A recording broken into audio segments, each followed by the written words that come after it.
Então, página de número 101 é o que nós estávamos falando a respeito de adoração. Eu vou ser um pouquinho mais sucinto, tá? Agora, para não... O que dizer, professor?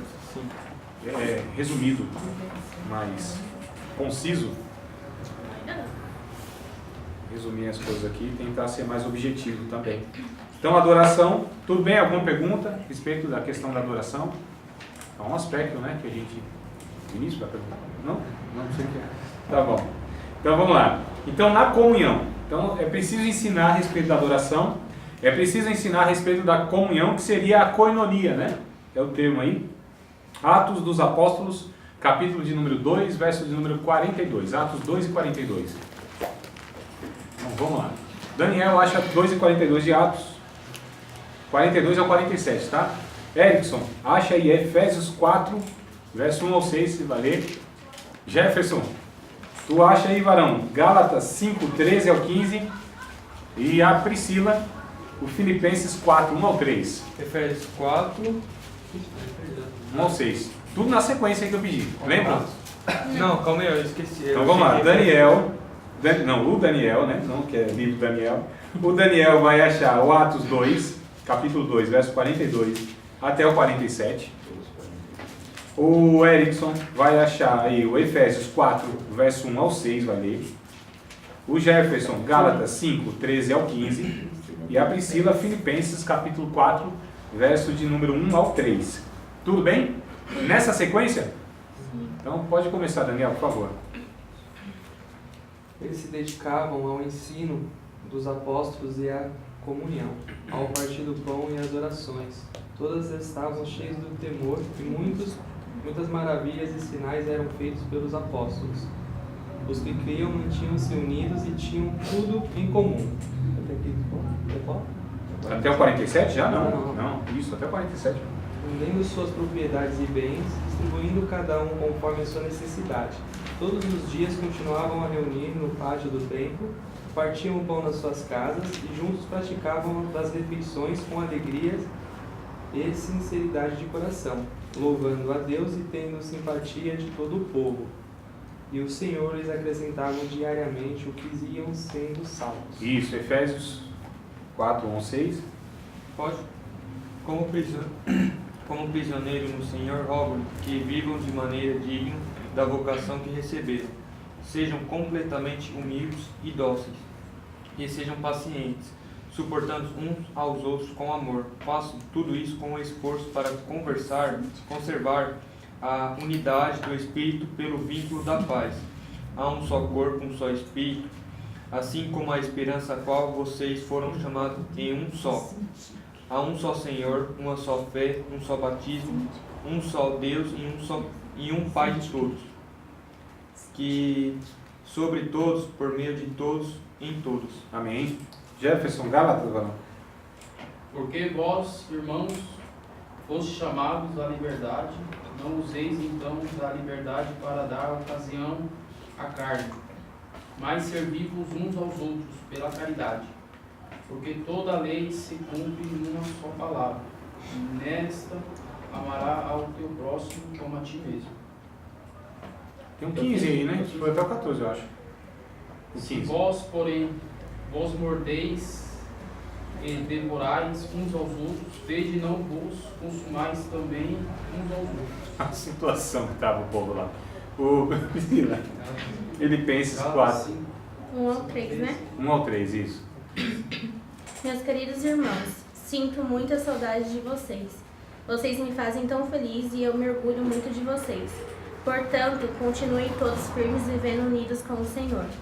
Evódia e Sinti, peço por favor que procurem viver bem uma com a outra, como irmãs na fé. E a você, meu fiel companheiro de trabalho, peço que ajude essas duas irmãs, pois elas, junto com Clemente e todos os outros meus companheiros, trabalharam muito para espalhar o Evangelho. Os nomes deles estão no livro da vida, que pertence a Deus. E esse povo crente, duas diaconisas brigando, não dá certo, né? Paulo diz, pare com isso, vivam bem. Duas diaconisas, Evódia e Sintique, estavam vivendo aí como duas arengueiras.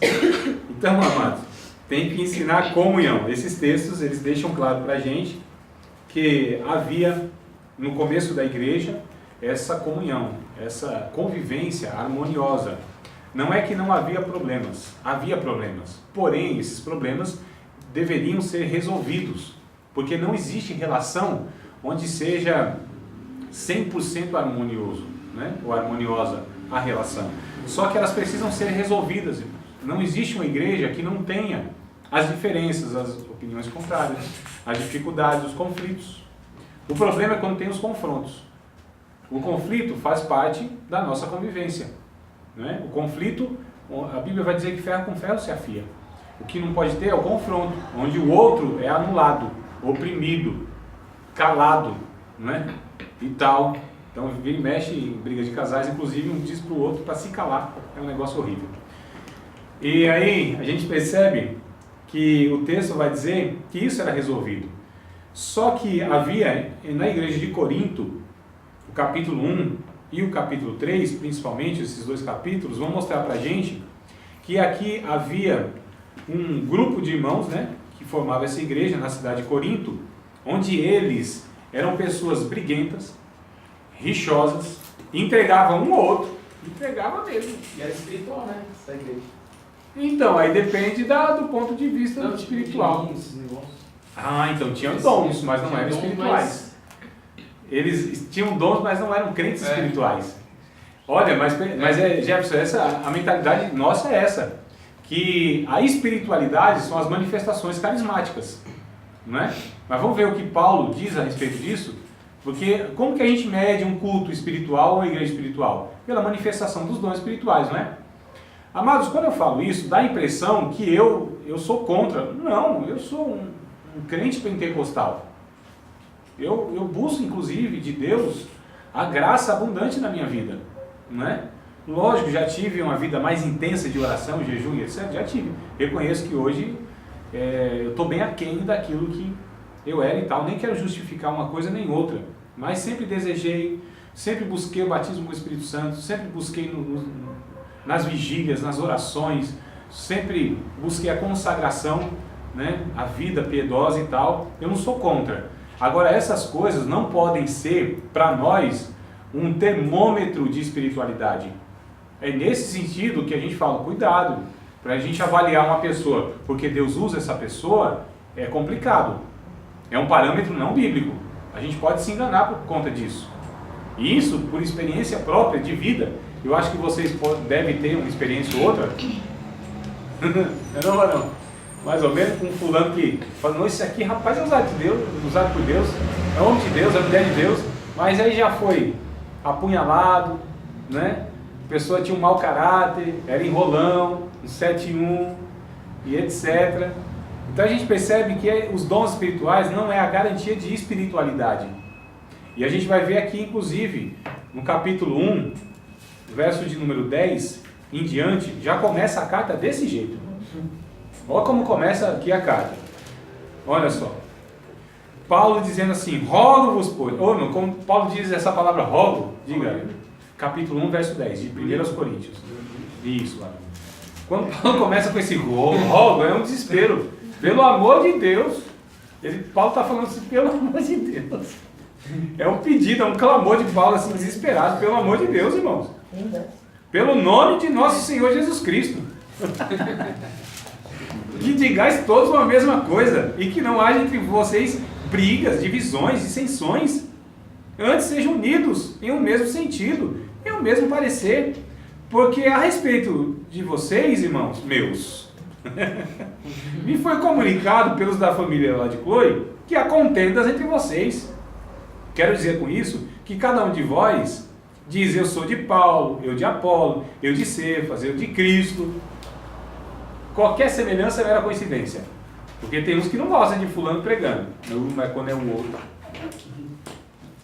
E quando é anunciado que vem fulano na igreja, gente. E quando é o outro lá que está na escola dominical, aí vem. Mas não tem esses partidinhos na igreja? É sinal de carnalidade isso. De falta de conversão isso. Falta de maturidade. Né? Fulano eu gosto, ciclano não. Partidarismo. Então olha só. Aí está Cristo dividido? Foi Paulo crucificado por vós? Ou fostes vós batizados em nome de Paulo? Dou graças a Deus porque a nenhum de vocês batizei, senão a Crispo e a Gaio, para que ninguém diga que fostes batizados em meu nome. E tal, ele vai falando, um negócio interessante aqui. Aí chega aqui no capítulo de número 3, ele continua a conversa, né? Ele vai falando aqui depois no capítulo 1 e tal, um bocado de coisa, capítulo 2, o capítulo 3 ele diz assim, verso 1. E eu, irmãos, não pude falar como a espirituais.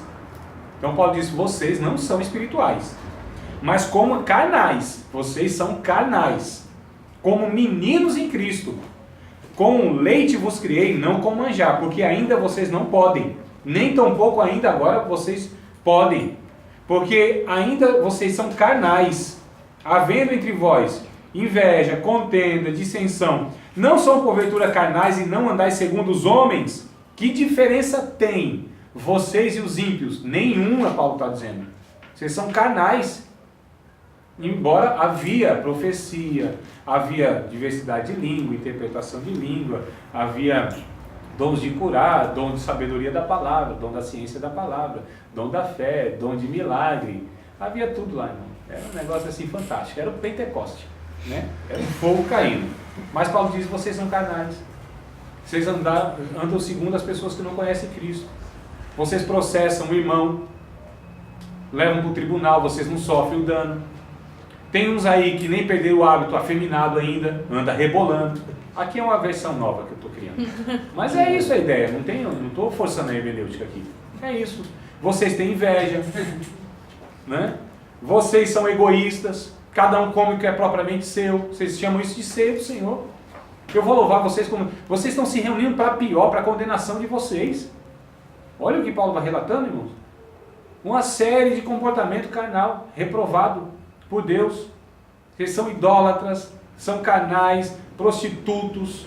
Vocês toleram o pecado aí, um pecado que a gente não ouve nem falar nessa sociedade pagã, onde a mulher, onde o cidadão tem relação com a mulher do seu pai. Relação incestuosa. E vocês nem tratam o pecado, nem disciplina. O tal está aí, ó, como irmão de vocês, ceando também, tocando, pregando, regendo, está fazendo tudo. E o pecador miserável, que vocês sabem, está aí. Então essa era o cotidiano, a vida desses irmãos nossos. Irmãos nossos, santificados em Cristo. Então, e aí a gente percebe aqui que a comunhão, que havia divisão até umas horas lá, né? Aí o Jefferson leu lá dos Gálatas, que havia também essa situação, que era o seguinte, eles estavam em tal forma, vivendo com o outro, mordendo o outro, né? Paulo diz assim, vocês vão se destruir, cuidado. Vocês estão mordendo o outro, vê se vocês não devoram o outro. Paulo estava indo, inclusive, irmão, para um negócio assim, mais ameno. Porque o negócio ali parece que Deus tinha que entrar assim, transformar a vida de muito crente na cidade da Galácia. Né? Então tinha uns lá meio complicado. Paulo disse, cuidado aí, não é assim não, vocês estão indo para o buraco. A comunhão, participação, companheirismo e contribuição, como função da igreja, deve ser não só entendida, mas também vivenciada pelos cristãos, os quais devem desenvolver o hábito de compartilhar o amor e atender às necessidades dos outros, tanto material quanto espiritual. Jesus disse aos seus discípulos, porque eu vos dei o exemplo, para que como eu vos fiz, façais vós também. E ainda, nisto conhecerão todos que sois meus discípulos, se tiverdes amor uns com os outros. Essa é a marca, irmãos. Essa é a marca principal, onde a gente mostra para as outras pessoas que nós somos discípulos de Jesus, onde a gente cuida, uma igreja, uma comunidade de fé, que não se preocupa com a situação espiritual e material dos seus membros ali. Essa igreja, ela não expressa o amor de Cristo, é uma comunidade religiosa egoísta, vive segundo qualquer tipo de religião, menos o evangelho. Então, aí sim, o que é a medida, qual que é o grau então de maturidade e espiritualidade de uma comunidade de fé ou de um crente? É se essa comunidade de fé ou se esse crente se preocupa com o outro. Com todos, inclusive, não é só aquele chegado. Porque tem as chamadas, na teologia, a gente tem um termo técnico para falar a respeito da situação, que são panelinhas. Né? Então, é um termo acadêmico que a gente usa para falar a respeito desses grupinhos, né? Que tem na igreja, panelinha, sabe? Esse aqui eu tenho mais afeição, esse aqui não tem, esse aqui eu vou com a cara, esse aqui não vou, esse eu falo, se eu dou a paz do Senhor, esse aqui... Né? Não tem esses negócios? Não tem, né? Não deve ter, vocês congregam, não tem nada parecido. Tem. Então, olha só que coisa horrível, irmão. Isso expressa o império do Satanás e não o reino de Cristo. O reino de Cristo é uma família, onde todos servem todos e todos devem amar a todos. A gente sabe, lógico, que tem talvez um irmão ou outro que a gente tem uma afinidade, né, maior. Não tem problema nisso. Não é errado isso. Agora, eu tratar pessoas diferentes, beneficiar umas em detrimento de outras, aí é complicado. Ser mais tolerante com uma e com outra não, 2 pesos e 2 medidas, que isso é abominável aos olhos de Deus, acepção de pessoa, eu trato uma de uma forma e outra de outra, isso é errado, isso é pecado. Então a gente precisa promover a comunhão, a koinonia, o convívio harmonioso, o companheirismo, tá certo? Onde eu sei que eu não devo ser tão egoísta a ponto de olhar para mim mesmo. A gente percebe isso, inclusive, nos cultos, onde a gente entra, né? A gente entra nos cultos e a gente vê cada um buscando a Deus por si, cada um por si, e Deus por ninguém. Deus é gente egoísta? Claro que não. Né? Quando a gente sai de casa, a gente fala o quê? Senhor, fala comigo, usa alguém para falar comigo. A maioria de nós faz isso, irmão.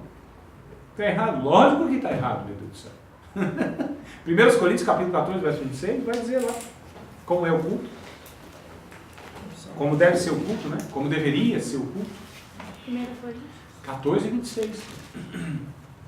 Quando vocês se reúnem, irmãos, cada um de vocês tem salmo, tem doutrina, tem interpretação, tem língua, né? Tem interpretação. Faça-se tudo isso para a edificação da igreja. Olha só. Então cada um tem um dom a ser repartido. E a gente quer que o outro... Os nossos cultos, eles são centralizados, não são? Em figuras. É ou não é, irmão? Aí você vai no culto onde tem 100 e tantas pessoas. Mas o culto é centralizado em uma banda e um pregador. Então todos esperam que essa banda e esse pregador seja usado por Deus para falar com eles. E quantos dons tem ali? Para que cada um seja usado por Deus para edificação mútua. Olha como o culto seria muito mais abençoado, proveitoso, edificante. Nós seríamos privilegiados porque Deus usaria a todos. Porque não é possível que o crente não tenha pelo menos uma virtude, um dom, algo de Deus para repartir com seu irmão naquele espaço, naquele dia. Não é possível. Não é possível. Pelo menos uma intercessão. Pelo menos um abraço. Pelo menos e aí, tá tudo bem? Não, mas tá tudo bem mesmo. Porque se a irmã falar assim, não tá não. Eu falo, não, então tá bom, depois a gente olha pra você. Que a gente por educação não é? Pô, e aí, Pai do Senhor, tudo bem, mano? Não é assim? Agora se o Daniel fala assim, ô André, não tá muito bem não, mano. Queria inclusive falar com você. Ô, mano, não tenho tempo não, calma aí, depois a gente vê esse negócio. Não é mais ou menos assim? Já pensou se o irmão de fato fala, não tá bem? Então pessoas que se preocupem. Irmãos, aqui está a adoração a Deus, quando a gente se reúne para servir uns aos outros. Não para a gente entrar na igreja e verticalmente adorar a Deus, mas horizontalmente quando a gente serve uns aos outros, isso é adoração a Deus. A adoração a Deus na liturgia é quando a gente oferece e partilha o nosso dom para servir o outro. Isto é adoração a Deus, irmãos. Na coletividade. Vocês percebem como a gente está totalmente... E eu estou inventando ou é Bíblia aqui no negócio? Mas percebe como a gente está muito distante. A gente incentiva aquilo que a Bíblia reprova, o egoísmo. Não é? É ou não é, irmão? E nos púlpitos, então? A gente sempre coloca uma pessoa como sendo a destacada, a ponto que aquela pessoa, se alguém fizer alguma coisa, Deus logo mata, abre a terra, engole Ungido de Deus, né? Ungido de Deus. O resto tudo é lambuzado, né? O resto tudo é lambuzado. Só ungido é só ele. Então, amados, a comunhão, tá? Pessoas que se preocupem de fato com a outra, que estejam orando lá. Oh, coisa boa, irmão, coisa boa. Pouco tempo atrás, um servo de Deus, amigo meu, me pegou de surpresa e mandou um WhatsApp lá, disse, ô André, Eu estava orando por você. Estava orando aqui, lembrei de você. Você está bem? Tudo bem com você, meu amado? Logo de manhãzinha assim. Senhor, meu irmão, obrigado por lembrar de mim. Márcio Sanches, vocês conhecem? Alguns conhecem aqui? Prega direto aqui. Márcio Sanches? Né? Manda um zapzinho lá para mim. Senhor, meu amado, você está bem? Tá pensando em você aqui. Eu falei, amado, que coisa boa, né? A gente está orando ali e tal. E aí Deus assim coloca no coração do outro irmão, né? Intercede por esse aqui, tal, coisa boa, a comunhão, a coinonia, irmãos. Tá certo? A gente é, inclusive, é incentivado para orar até pelo inimigo, né? Porque eu não sei qual é o inimigo que o crente tem. Eu não tenho inimigo. Agora tem gente que é inimigo meu, mas eu não tenho inimigo. É ele que, de repente, se invocou e quer ser meu inimigo, mas eu não quero. E eu não aceito. Eu não tenho inimigo. Né? Então essa que é a questão, promover a coinonia, a comunhão. Casa da cura. Casa da cura. Ou é da ferida?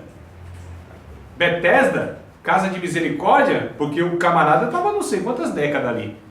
E não tinha um sujeito, irmão, que ajudasse ele para mergulhar naquela água. Casa de... era como que é o nome lá? Betsaida. Betsaida, casa de misericórdia, é o nome. É, em João, não é? Significado, casa de misericórdia. Que misericórdia que tinha ali, meu Deus do céu. Que cada um, quando o ventinho agitava, ele... Todo mundo olhando assim, né? Você imagina, uma multidão. A bênção de Deus, é pra mim agora. Aí todo mundo, um monte de gente desmantelada. Eles nunca pensaram e falaram assim, vamos todo mundo dar a mão. Quando agita a água, cai todo mundo junto. Inclusive, leva esse aqui que não pode andar. Nada, irmão. Cada um por si. Esse é um menos que vai pular aqui, ó. É, lógico. Vai que ele... ele alcança a água antes que eu, né? Ele pega a bênção e eu feio. Mas olha só, irmão. Essa é a ideia de cristãos carnais. Casa de misericórdia. Diga aí, mano. Aquelas águas curavam mesmo, André? Sei não. Sei não, velho. 38 anos é muito tempo, né? Pra ele não conseguir pular, né? Não, eu acho, não é ele não conseguir pular, eu acho que é 38 anos de uma pessoa que não tinha lá que exercia misericórdia, porque o lugar tinha esse nome. Se igreja é igreja e tem esse nome, deve ter gente lá que represente Cristo, irmão, e que exerça a misericórdia, e o amor, e a generosidade, e o companheirismo, e a compaixão, e a empatia, e a entrega, e o serviço. Não é possível? O cara que foi curado não voltou pra colocar esse empurrar ele lá dentro depois, né, rapaz? Porra, quem? Empurrar o cara, 38 anos lá na beirada, né? Não, claro que não. Recebi minha bênção, ué. Sumia. Recebi minha bênção? Ué, não é assim que a gente vê muitas vezes na nossa igreja, O irmão? leproso não voltou, né? Não voltou pra Deus me deu a bênção, Só um. não é? Voltou. Deus me deu a bênção. Então, Deus me deu a bênção. A bênção é minha. Fica cobiçando. Bênção não, a bênção é minha. Deus me abençoou. Olha que coisa horrível. Deus não abençoa ninguém, não. Para si. Não, isso é Você recebe antibíblico. a bênção para abençoar o próximo. Eu recebo o pão sempre para ser partido. E eu dou graças pelo pão. Porque a gente ora, Pai nosso, pão nosso, pecado nosso. Pecado é nosso também. É por isso que quando um peca, o pecado é meu. E eu devo me compadecer dele. É assim que é, né? Porque se o Pai é nosso, se o pão é nosso, perdoa as nossas dívidas. Então as dívidas também são nossas. Então quando o irmão peca na igreja, eu devo lamentar, chorar, me compadecer, interceder e ajudar. Parece que não é bem assim, né? Então percebe, irmãos, que a gente está promovendo, não é comunhão nenhuma, não é coinonia nenhuma. A gente precisa pensar nisso. E não pense em fulano ciclano, não. Pense em você. Você. Tá? Esse negócio não é, sou eu. O problema sempre sou eu. Sempre será eu. Sempre será eu. Sempre. Então essa que é, às vezes, né? É mesmo, é fulano, hein? Fulano é assim, eu conheço. Oh, se ele tivesse aqui, queria estar aqui. Queria estar aqui. Agora tem o vídeo, eu vou mostrar pra ele. Essa... Não, mas não dá, mano, porque não são amigos, não tem amizade no Facebook, eles não se comunicam no Facebook. Não é do hall de amigos, não dá pra compartilhar. Né? Dá para descobrir um amigo comum. Então, aí ele vai interceder lá, né? Dá para descobrir um amigo comum e compartilhar. Aí, ó. Meu Deus. Tais palavras revelam que o ato de comunhão deve ser praticado por todos os cristãos e que o seu cumprimento é a marca que identifica o povo de Deus. Então, o que identifica o povo de Deus? Essa é a comunhão. Se não há, irmãos, é um negócio, é uma Babel, é qualquer coisa, menos. Página 102. Então, nós devemos promover a adoração. A adoração, esqueci de falar, ela tem que ser baseada em duas verdades, que está no capítulo 4 e capítulo 5 de Apocalipse, depois vocês leem lá, tá bom? A adoração deve ser baseada em duas verdades, em dois entendimentos, ou entendimento de dois conceitos, melhor dizendo, que seria, nós adoramos a Deus por dois motivos. Se não são esses dois motivos que nos levam à adoração a Deus, não é adoração a Deus, é qualquer outra coisa, É interesse egoísta, tá certo? É qualquer outra coisa, não é adoração a Deus. A adoração a Deus deve ser baseado no fato do meu entendimento de quem é Deus. Por que nós adoramos a Deus? Porque Ele é Deus. Mais nada, irmão. Isso aqui já é suficiente, Ele é Criador. Ele é digno de ser adorado. O Salmo 148, se não me falha a memória, vai convocar toda a criação a louvar a Deus. Os anjos, o cosmo, a fauna, a flora, os homens, Israel, todo mundo deve louvar a Deus. Toda a criação, porque Ele é Criador. Então toda a criação adora o Criador. Pelo fato de eu entender que Ele é Deus, Ele é digno de adoração. Eu devo adorar. Capítulo de número 4 de Apocalipse, né? Santo, santo, santo é o Senhor, Todo-Poderoso, o que é, o que há de vir. A Ele seja dado louvor, a honra, a glória, a magnificência e o domínio pelo século dos séculos, porque Tu criaste todas as coisas. Elas são porque Tu as criaste, por ser Criador. Capítulo 5, por ser resgatador da criação. Quando os anciãos lá, João, melhor dizendo, recebendo lá uma visão, e viu lá um rolo selado com 7 selos, e um ancião disse: ninguém é digno de abrir o livro, nem no céu, nem na terra, nem debaixo da terra.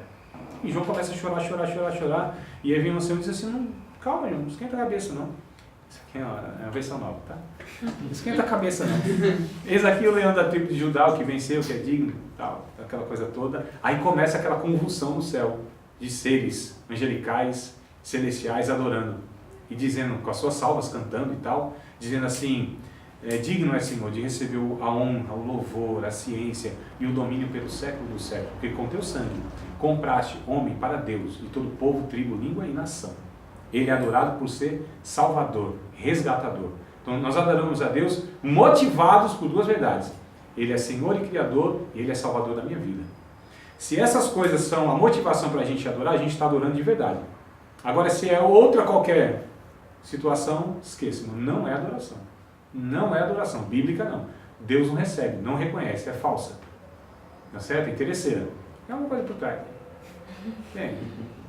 Adorar a Deus. Você vai orar não é porque você tem o prazer da presença de Deus, é porque está precisando de alguma coisa, meu Deus. Não é não? Lógico que é. Você vai lá obedecer a Deus porque você tem medo da consequência da desobediência. Você não larga Jesus porque tem medo do inferno. Não é porque ama a Deus. O que você serve a Deus? Eu não quero ir para o inferno, meu Deus do céu. Motivação egoísta, errada. Se não tivesse inferno, você não adorava a Deus então, né? Se Deus dissesse assim: não vou responder nenhuma oração, você não orava mais, né?